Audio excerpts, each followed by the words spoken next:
Hello friend, SP education में आपका हार्दिक स्वागत है। आज की क्लास में हम लोग मनी एंड बैंकिंग को करने वाले हैं। जैसा कि आप लोगों की स्क्रीन पर दिख रहा होगा कि मैंने पिछली क्लास में मनी एंड बैंकिंग की अगर हम लोग बात करें तो उसमें हम लोगों ने अभी तक क्लास को किया हुआ है, एक सेकंड, अभी तक हम लोगों ने किया हुआ है ये जो पार्ट दिख रहा है आपको, मनी एंड बैंकिंग, इसको हम लोग पढ़ रहे हैं और इसमें हम लोगों ने पार्ट ए को क्लियर किया हुआ है और मैंने आप लोगों से बोला था कि हम लोग इसके पार्ट सेकंड की बात करेंगे आगे। तो आज का वो दिन है, हम लोग आज इसको आगे का जो पार्ट है उसको करेंगे। तो मैंने पिछली क्लास में क्या क्या क्लियर करा दिया है, मैं आप लोगों को ये जो दिख रहा है ये मैंने सारा का सारा जो चीज़ें हैं वो सारी की सारी बातें हमने पिछली क्लास में की हुई हैं। अगर आप लोगों ने पिछली क्लास को नहीं देखा है तो आप लोगों से रिक्वेस्ट है कि पहले आप लोग उस क्लास को देख लीजिए, उसके बाद ही इस क्लास को देखिएगा, ठीक है।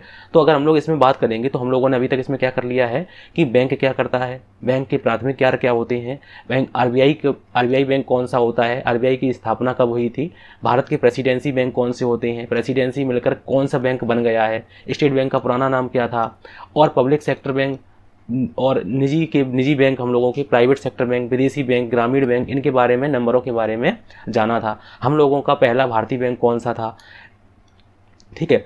और बैंकों का राष्ट्रीयकरण कब हुआ, 14 बैंकों का राष्ट्रीयकरण कब हुआ, 6 बैंकों का राष्ट्रीयकरण कब हुआ। तो इस बात को आप लोग याद रखिए क्योंकि मैंने पिछली क्लास में ये सब बातें जो हैं ये दिखा रहा हूँ आप लोगों को, ये सारी की सारी बातें क्लियर की हुई हैं। आज हम लोग बात करने वाले हैं कुछ महत्वपूर्ण टॉपिकों के बारे में, बैंकिंग से संबंधित टॉपिक हैं, ठीक है। अब जैसे मान लो कि कभी कभी लिखा हुआ आता है आप लोगों को कि स्टेट बैंक, हम लोग पहले स्टेट बैंक को जानेंगे, स्टेट बैंक, ठीक है। स्टेट बैंक हम लोग जिसे बोलते हैं एसबीआई, ठीक है, एसबीआई, इसका पूरा नाम क्या है, भारतीय स्टेट बैंक ऑफ इंडिया, ठीक है, भारतीय स्टेट बैंक ऑफ इंडिया। यह भारत का सबसे बड़ा वाणिज्यिक बैंक है, ठीक है, भारत का सबसे बड़ा वाणिज्यिक बैंक है, भारतीय स्टेट बैंक ऑफ इंडिया, ठीक है। अगर इसकी बात करें कि इसका मुख्यालय कहाँ पे है, तो इसका जो मुख्यालय है, मुख्यालय का मतलब होता है हेडक्वार्टर, तो हेडक्वार्टर इसका जो है वो कहाँ पे है, मुंबई में है, ठीक है। तो वो कहाँ पे है, मुंबई में है। अगर हम लोग बात करें कि भारतीय स्टेट बैंक की जो स्थापना हुई थी तो वो किसकी सिफारिश पर हुई थी, कि अक्सर करके कमेटी का नाम पूछा जाता है कि भारतीय स्टेट बैंक की स्थापना किसकी सिफारिश पर की गई थी। तो उन्होंने सिफारिश की थी, इसका नाम हम लोगों को लिखना है कि सिफारिश करने वाले कमेटी का नाम क्या है। तो सिफारिश की थी A D Gorewala committee, A D Gorewala committee, इन्होंने इसकी सिफारिश की थी। अगर बात करें कि स्टेट बैंक की स्थापना कब हुई, तो स्थापना के बारे में कब हुई थी, तो ये हुई थी 1 जुलाई 1955 ईस्वी में। कब हुई थी, तो 1 जुलाई 1955 ईस्वी में। स्टेट बैंक की हम लोग अध्यक्ष, अगर हम लोग बात करें तो प्रेजेंट टाइम में अध्यक्ष जो हैं वो हैं हम लोगों के, अगर हम लोग अध्यक्ष की बात करें तो अध्यक्ष हैं अभी हम लोगों के दिनेश कुमार खरा। कौन है, दिनेश कुमार खरा, ठीक है। अगर हम लोग बात करें कि विश्व के 50 देशों में एक ऐसा मात्र बैंक है, विश्व के 50 प्रमुख देशों में एकमात्र भारत का कौन सा बैंक है, तो हम लोग इसी की बात करते हैं, भारतीय स्टेट बैंक की, ठीक है। पहला ऐसा बैंक जो विश्व के 50 देशों में इसकी ब्रांचें खुली हुई हैं, ठीक है। अब उसके बाद आती है कि निजी बैंक, हम लोग बात करने वाले हैं विदेशी बैंक के बारे में। तो हम लोग हेडिंग डाल लेते हैं विदेशी बैंक, जिसे हम लोग बोलते हैं फॉरेनर बैंक, ठीक है, फॉरेन बैंक या फिर फॉरेनर। तो हम लोग बात करेंगे विदेशी बैंक के बारे में।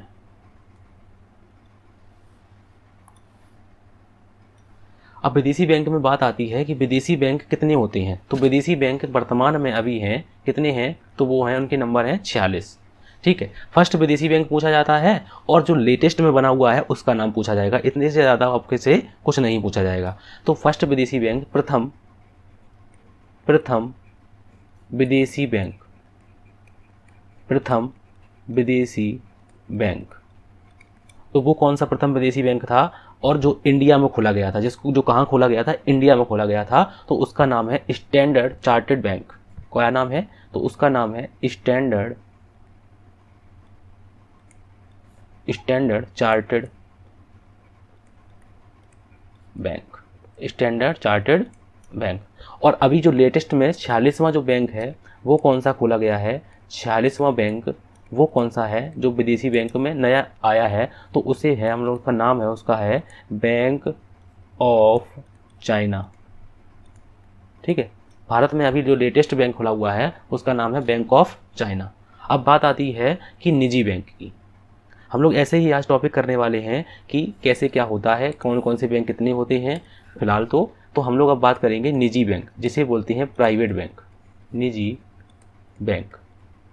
ठीक है, तो निजी बैंक के बारे में हम लोग जानते हैं। तो निजी बैंक को हम लोग करते हैं, निजी बैंक में अगर पूछा जाता है कि टोटल निजी बैंक कितने हैं, तो आप लोग याद रखिएगा कि टोटल निजी बैंक 22 है। लेकिन आप लोगों से नाम कभी नहीं पूछेगा, अगर पूछेगा तो आप लोगों से सार्वजनिक बैंकों के नाम पूछेगा जो 12 हैं। प्राइवेट स्मॉल बैंक पूछेगा कि कितने होते हैं, तो स्मॉल बैंक भी हम लोग बता देंगे, हम लोगों ने बता दिया है 6 होते हैं या 12 होते हैं। तो हम लोगों ने क्लियर किया हुआ है कि स्मॉल बैंक जो होते हैं हम लोगों के वो कितने होते हैं। तो मैंने आप लोगों को स्मॉल बैंक जो बताए हुए हैं वो 12 बताए हुए हैं। ठीक है, तो हम लोग इनकी टॉपिक जो है निजी बैंक के बारे में जानते हैं कि निजी बैंक जो हैं वो 22 हैं। अगर बात आती है कि निजी बैंक, अगर हम लोग 22वें की बात करें कि जो 22वां बैंक है निजी बैंक जो है वो पहला निजी बैंक कौन सा है, जो 22वां जो अभी बना है, जो सबसे लास्ट में बना है 22वां निजी बैंक, 22वां निजी बैंक। ठीक है, तो 22वां निजी बैंक जो है वो है IDBI। क्या उसका नाम क्या है, IDBI। इसका पूरा नाम क्या है, तो इसे बोलते हैं industrial development bank of India. इसे क्या बोलते हैं, इंडस्ट्रियल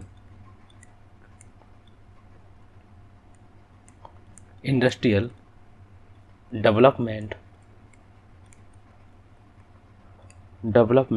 ऑफ इंडिया। मैं आप लोगों को एक ही जगह पे सारा का सारा मटेरियल एक ही जगह पे प्रोवाइड कर दे रहा हूँ, चाहे मनी हो, चाहे इकोनॉमिक्स हो, चाहे बैंकिंग हो, सारे के सारे पोर्शन मैं आप लोगों को अपने चैनल पर प्रोवाइड कराने की पूरी कोशिश करूँगा। अब उसके बाद आता है कि IDBI बैंक की स्थापना कब हुई। तो IDBI बैंक की जो स्थापना हुई थी तो वो हुई थी सन 1 जुलाई 1964 में।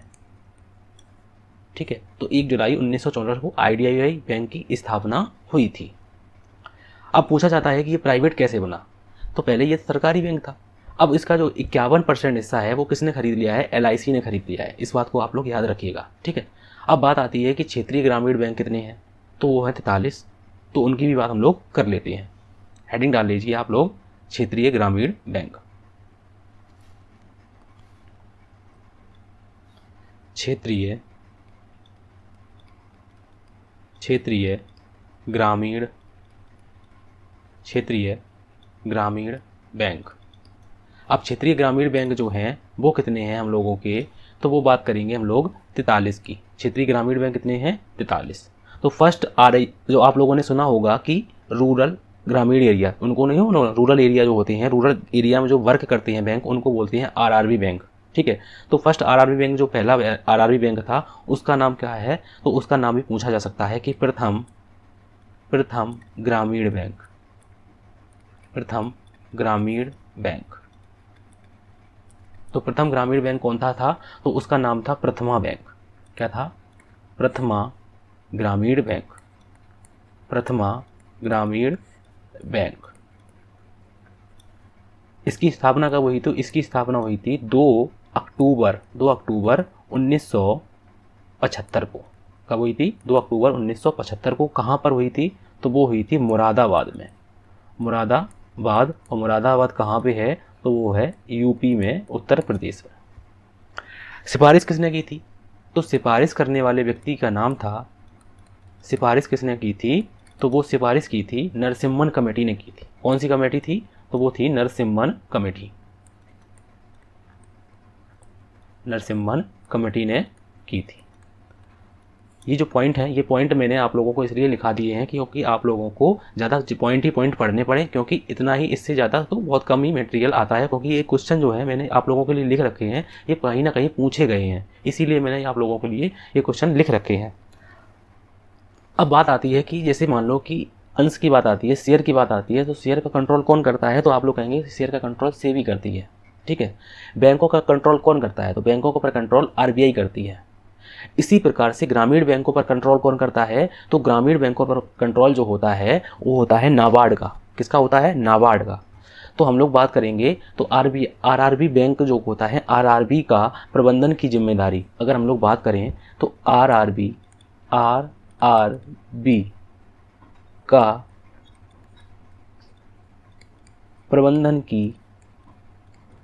की जिम्मेदारी किसकी होती है? तो आप लोग याद रखिएगा कि वो जिम्मेदारी किसकी होती है? नाबार्ड की होती है। अब आप लोग कहेंगे कि नाबार्ड एक नई चीज़ है, तो नाबार्ड नई चीज़ नहीं है, हम लोग नाबार्ड के बारे में ही अब बात करने वाले हैं। अगर पूछा जाता है कि ऐसा कौन सा राज्य है जहाँ पर कोई आरआरबी बैंक नहीं है, ऐसा कौन सा राज्य है जहाँ पर कोई आरआरबी बैंक नहीं है, तो आप लोग कहेंगे कि गोवा और सिक्किम। गोवा और सिक्किम ऐसे जो राज्य हैं उन पर क्या है कि आरआरबी बैंक नहीं है वहाँ पर। अब बात आती है, हम लोग अब हेडिंग डालेंगे नाबार्ड के बारे में। इतना होने के बाद अब हम लोग करेंगे नाबार्ड को, क्योंकि आज का हम लोगों का टॉपिक ही है बैंकिंग सिस्टम। तो बैंकिंग सिस्टम के में ही आ जाता है कि नाबार्ड। नाबार्ड को हम लोग जानते हैं, जिसे हिंदी में लिखा जाता है नाबार्ड और इंग्लिश में भी लिखा जाता है नाबार्ड। नाबार्ड, ठीक है। अब बात आती है कि नाबार्ड का नाम क्या होता है, इसका फुल फॉर्म क्या होता है, ठीक है। तो नाबार्ड का जो फुल फॉर्म होता है उस पर भी बात आती है। तो नाबार्ड का फॉर्म होता है कि national bank for agriculture, national bank for agriculture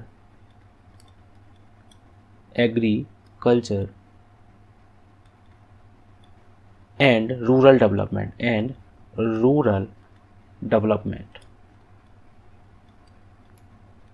ये इसका फुल फॉर्म हो गया। अगर इसकी स्थापना की बात की जाती है कि इसकी स्थापना जो हुई थी वो कब हुई थी, तो हम लोग बात करेंगे तो नाबार्ड की स्थापना हुई थी 12 जुलाई 1982। कब हुई थी? तो 12 जुलाई 1982। सिफारिश किसने की थी? तो सिफारिश जो है, सिफारिश भी ज़्यादातर पूछी जाती है, तो सिफारिश के बारे में बात की थी शिवरमन कमेटी ने। किसने की थी? तो वो की थी शिवरमन कमेटी। तो वो किसने की थी? शिवरमन कमेटी ने की थी। मुख्यालय कहाँ पर है? तो इसका भी मुख्यालय कहाँ पर है? तो इसका भी मुख्यालय मुंबई में है। कहाँ पर है? तो मुंबई में है। उसके बाद इसके अध्यक्ष जो हैं वो कौन है? तो वो उसका नाम है गोविंदा राजुलू जिंदला, ठीक है।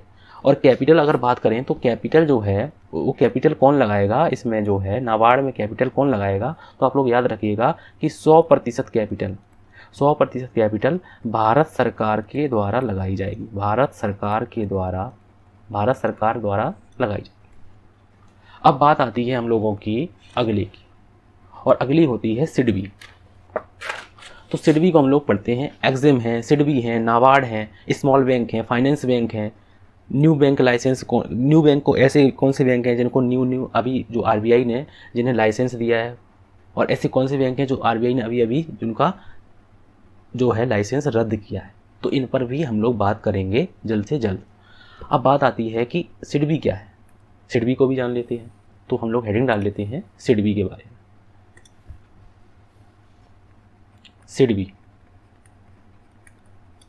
सिडबी को जानते हैं हम लोग। तो सिडबी का फुल फॉर्म अगर पूछा जाए तो सिडबी का जो फुल फॉर्म होता है वो होता है small industry development of India. क्या होता है इसका फुल फॉर्म? स्मॉल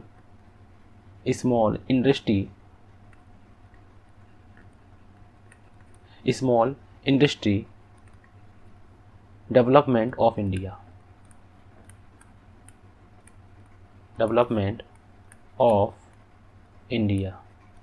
ठीक है। Small industry development of India. अगर इसकी स्थापना की बात की जाती है तो इसकी स्थापना मतलब कि इस्टेब्लिशमेंट इसका जो है वो हुआ था 2 अप्रैल 1990 में। कब हुआ था? 2 अप्रैल 1990 ईस्वी में, ठीक है। और अगर इसका मुख्यालय पूछा जाता है तो इसका जो मुख्यालय है वो पूछा गया है, उसका नाम होता है लखनऊ। और लखनऊ कहाँ पे है? आप लोगों को पता है कि यूपी की राजधानी लखनऊ। ये जो होता है ये क्या होता है? तो जो लघु उद्योग होते हैं उनका जो ये वित्त प्रदान करता है। लघु उद्योग का मतलब होता है कि स्मॉल इंडस्ट्री जो होती हैं उनको वित्त प्रदान करने की व्यवस्था कौन करता है? सिडबी करती है। और सिडबी से इतना ही क्वेश्चन पूछे जाते हैं कि सिडबी क्या काम करता है? लघु उद्योग को फाइनेंस उपलब्ध कराता है। मुख्यालय कहाँ पर और स्थापना का वही, और इसका फुल फॉर्म क्या होता है? अब उसके बाद आता है एग्जिम बैंक। एग्जिम, ठीक है, एक्सपोर्ट इम्पोर्ट बैंक, तो जिसे हम लोग लिख लेते हैं एग्जिम बैंक।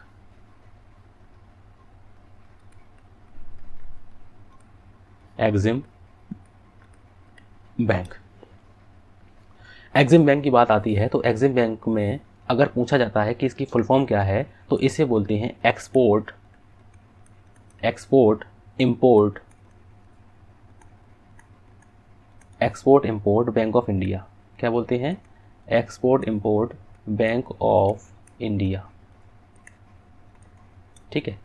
अब बात आती है कि इसकी स्थापना की। हम लोग सभी की सभी स्थापना की बात तो कर ही रहे हैं। स्थापना की बात आती है कि इसकी स्थापना कब हुई, तो इसकी स्थापना जो हुई है तो वो हुई है 1 जनवरी 1982 को।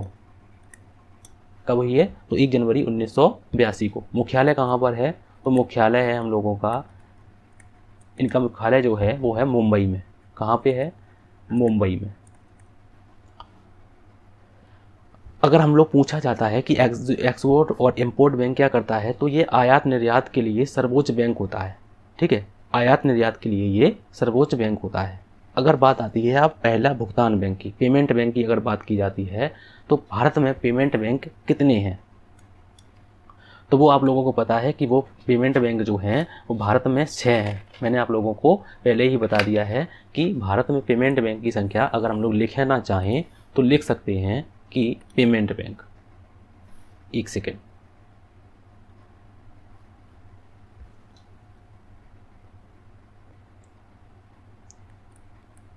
Payment bank. ठीक है। अब पेमेंट बैंक कितने हैं तो वो मैंने आप लोगों को बता दिए हैं कि वो हैं 6। ठीक है। अब बात आती है कि कौन पहला जो 6 नंबर का जो बैंक है, ज़्यादातर नाम नहीं पूछे जाएंगे कि कितने हैं, बस इतना ही पूछा जाएगा कि भारत में पेमेंट बैंक कितने हैं? 6 हैं। और अगर लेटेस्ट में आएगा तो मैं आप लोगों को इन्फॉर्म करता चलूँगा, क्योंकि ये करंट से संबंधित भी हो गया हम लोगों का। तो हम लोगों की अगर जो 6 नंबर का जो अभी बना है बैंक, उसका नाम क्या है? तो 6 नंबर का जो बैंक बना है उसका नाम है 6 नंबर का, उसका नाम है Airtel payment bank of India. क्या नाम है? तो उसका नाम है Airtel payment bank. Airtel payment bank. ठीक है। इसकी न्यूनतम पूंजी कितनी होती है पेमेंट बैंक की? तो न्यूनतम पूंजी जो होती है आरबीआई के द्वारा कंट्रोल की जाती है ये बैंक, तो इनकी न्यूनतम पूंजी होती है 100 करोड़ रुपए। कितनी होती है? तो इनकी होती है न्यूनतम पूंजी 100 करोड़ रुपए। तो इनका काम क्या होता है कि ये सिर्फ जमा कर सकते हैं, सिर्फ जमा कर सकते हैं। तो अप टू 2 लाख रुपए कमेटी होती है। अगर इसकी कमेटी पूछी जाती है, हाँ, तो इसका मोस्ट जो पार्ट है वो कमेटी का है, जमा का नहीं पूछा जाता है। तो नचिकेत कमेटी।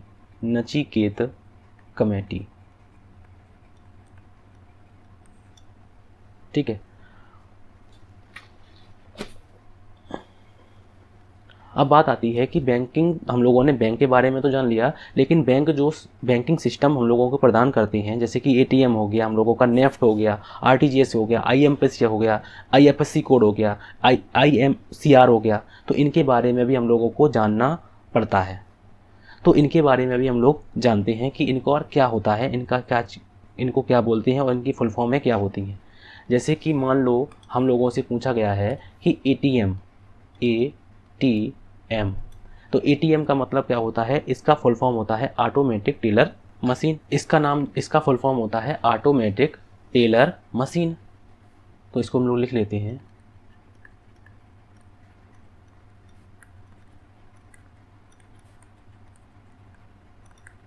ठीक है, ऑटोमेटिक टेलर मशीन। अब बात आती है कि आप लोगों ने सुना होगा कि ब्राउन लेवल एटीएम। तो ब्राउन लेवल एटीएम जो है वो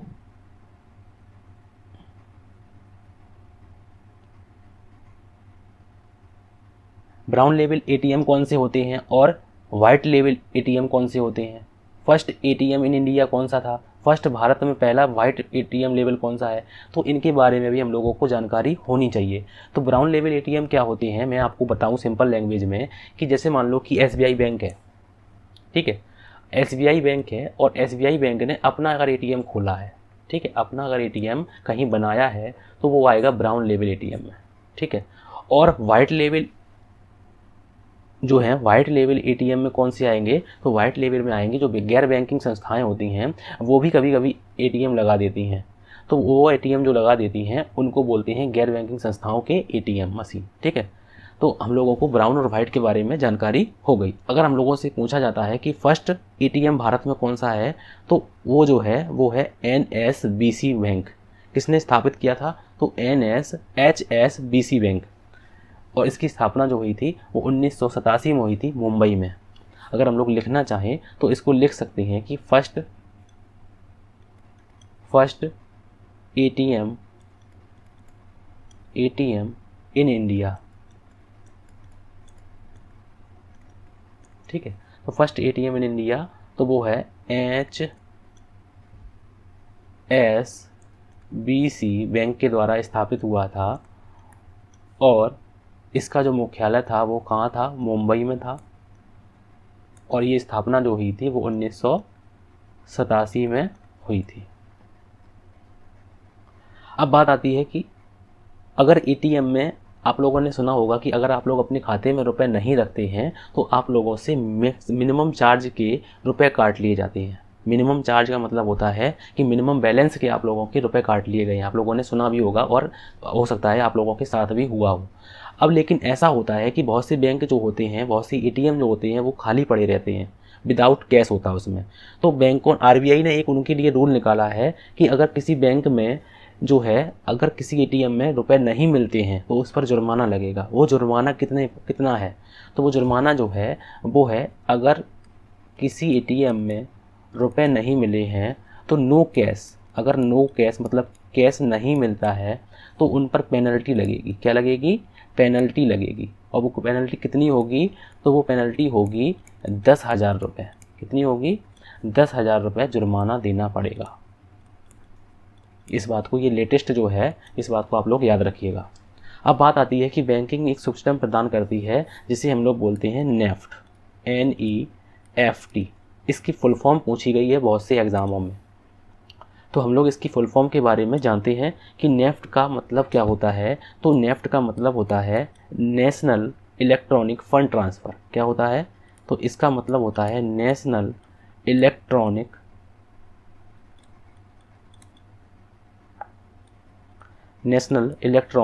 fund transfer. National electronic fund transfer. तो हम लोग इसको कहाँ कहाँ कर सकते हैं, तो भारत व नेपाल में भी कर सकते हैं नेफ्ट को। और भारत में अगर हम लोग बात करें कि अगर हम भारत में और नेपाल में भी कर सकते हैं, और भारत में अगर हम लोग करें तो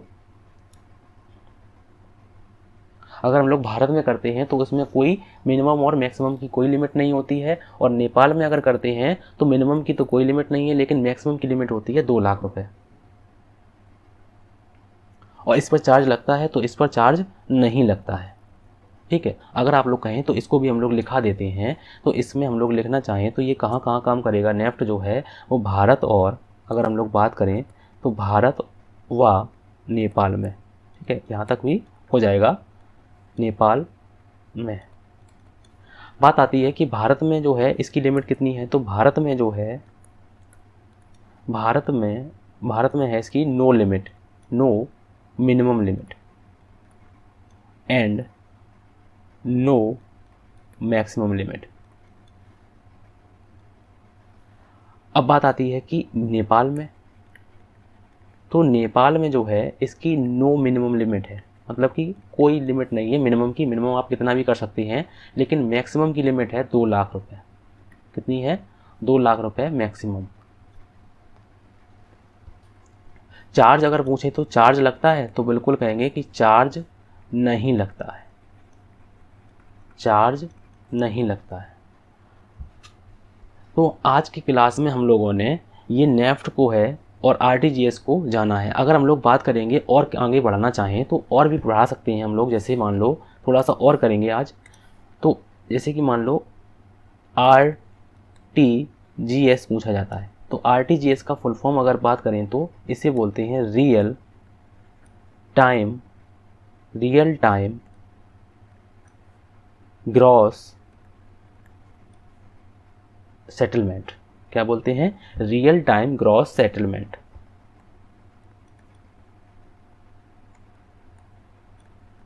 रियल टाइम ग्रॉस सेटलमेंट। अगर पूछा जाता है कि IMPS की क्या होती है, IMPS की फुल फॉर्म क्या होती है, तो इसे बोलते हैं immediate payment service. Immediate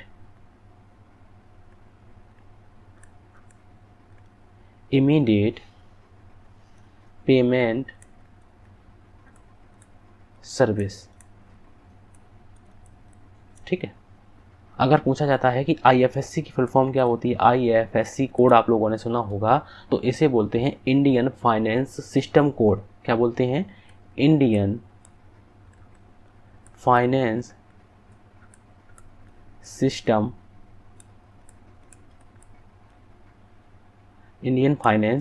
system code.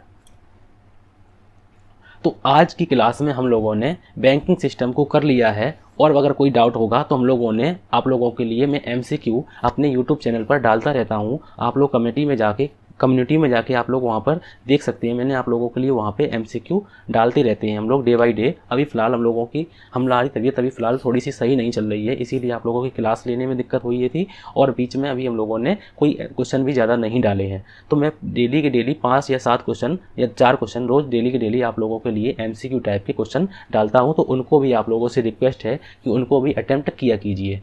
तो आज की क्लास में हम लोग इतना ही रखते हैं। Thank you for watching.